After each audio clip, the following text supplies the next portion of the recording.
Center for Financial Research, Collin Martin, Director and Fixed Income Strategist, alongside Michelle Gibley, Director of International Research. So Michelle, let's talk some France first. What the heck is going on over there? Yeah, we had the first round in the French election yesterday. The second round is next Sunday. We could get some more volatility as the week goes by, and next week as well. You know, today French markets are breathing a little bit of a sigh of relief. The CAC was up a little over 1%, and the spread between French and German yields narrowed. And there are a couple of reasons for this. The coalition of the left appears unlikely to win a majority, and that's a positive because it reduces the chance of the largest fiscal spending. And then Le Pen's RN party won a smaller margin than expected, and that they appear unlikely to win a majority. So we can get a hung parliament. And like I said, we'll get more political maneuvering this week as the parties work together to try to defeat the RN. And a hung parliament is good because it means new additional spending bills could be difficult to pass.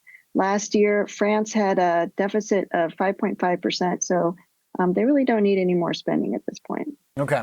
And all this kind of fits in with the theme of an economy that could use some stability generally, Eurozone cutting, because the ECB sees a need for some economic help, right? I mean, this isn't really helping the situation. Yeah, you know, even the increase in spreads between French and German yields wasn't that big. In fact, half of the reason for the increase in the spread is because German yields fell in kind of a flight to safety. We still think the ECB is likely to cut. This isn't going to change that. We'll get a Eurozone CPI tomorrow. It's expected to moderate. Last week, we got results from Spain, Italy, and France. Today, we got German CPI. It decelerated to 2.5%. And it's been kind of settling in that area in recent months and suggests that inflation is stabilizing near the target. ECB meets on July 18th. They're unlikely to do anything then. But their next meeting, which will be September, we're still expecting another rate cut. Okay. So the narrative kind of has firmed back up towards it not being a one and done, because that was kind of the rumor, but it seems like it's going to be one and maybe a few more till done. Right. And, you know, maybe every other meeting. Okay. All right. All right, Collin. Well, here we're skipping a meeting. We got no August. You know, bonds with some pretty big movement the last couple of days. Does it look to you like this is just kind of an acknowledgement that we are stuck with September, or is it trying to game out fiscal scenarios after November? I'd say today's movement is maybe pricing out fiscal scenarios after November. I mean, that's really where we saw the jump this morning following that Supreme Court ruling, where we initially saw yields fall pretty sharply on a somewhat disappointing ISM number. But to your idea about the Fed outlook, there's a less than 10% likelihood of a cut in July. We think it's extremely unlikely that they do anything in July. I don't see what we'd see between now and the end of this month that would pull that forward.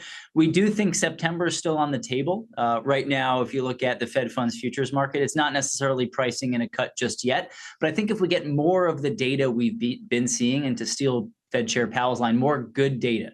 So another month or two of low inflation readings, both from the CPI and the PCE, maybe more signs that the labor market's coming into balance, then maybe it could happen in September, but it's too early to say right now. We still think we'll get a cut this year. The timing will depend on that incoming inflation and labor market data.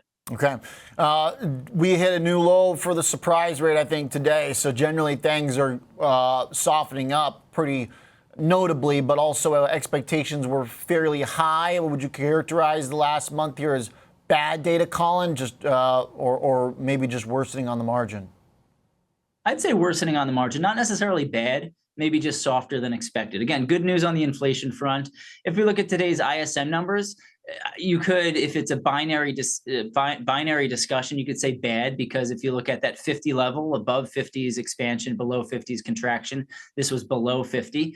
I always look at the ISM with somewhat of a grain of salt, especially the manufacturing index, because we're not necessarily a manufacturing economy anymore. I think this week's services index will be more telling, but also it's a soft survey data as opposed to the hard data. So we've seen the ISM manufacturing index really come down sharply over the past, not just months, but year plus. yet we're still seeing above trend growth. It's slower, but still above trend over the past handful of quarters. So I wouldn't say it's bad, but it's softer. And I think that's a good thing. In order to get inflation down to the Fed's 2% target, we need to see a slowdown, not necessarily negative growth, nothing drastic, but closer to trend than what we saw, say, in 2022 and 2021. Okay, so data softening doesn't support the notion of higher yields. Maybe some fiscal gaming possibly does, or just the acknowledgement that we can't cut until September. Collin, if it's the fiscal gaming part of the last point, does that mean bond auctions should be dicier then? Are we going to start getting some misses if this is about spending? Maybe a little bit. We've been talking about this for a while. And if we go back to the fall of last year, rising treasury supply, rising auctions were pinpointed as a potential reason for why yields were rising. And it did coincide. The rise in the 10-year yield to 5%, for example, did coincide with those auctions. But we don't think that's a key driver. And so if we fast forward to today, we're not going to really see it as a key driver. Maybe a little bit of the margin. Maybe it'll lead to some volatility here and there. If there is a weak auction where, say, the bid to cover is relatively low, something like that, then maybe you see yields rise. But we're talking about basis points, not percentage points. So if we look at what our outlook is and where the 10-year is going, the rise or potential increase in auctions, I mean, it's at the margin for now. All right. Great stuff. Thanks, guys, very much. Good conversations. Collin Martin, Michelle Gibley, appreciate that.